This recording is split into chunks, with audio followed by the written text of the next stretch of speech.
So we're being asked to find the equation of the tangent line f of x at a specific point, p equals 0, 1. So to find that, we will need to find an equation of the form y minus b equals mx minus a. And we're actually given b and a right away. That's our point. And we're now needing to find m, which is the slope. And again, the slope of a function is just the first derivative. So let's take that real quick. So the derivative of f of x, at first we see we have assigned to x.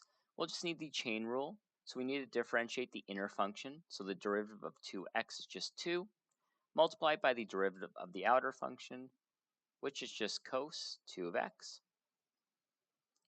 Next is ln. So we'll need to derive the inner function first, because we'll need the chain rule again. So the derivative of x plus 1 is just 1, multiplied by the derivative of ln, which is just 1 over whatever the inside is.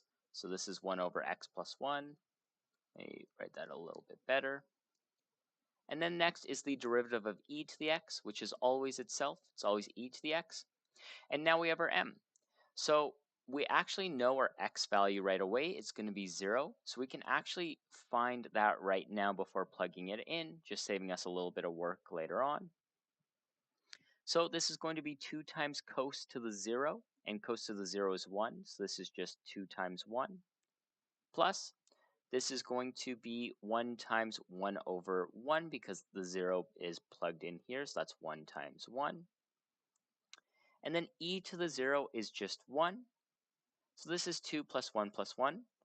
And the slope of our original function at 0 is actually just 4. So now we can plug this in.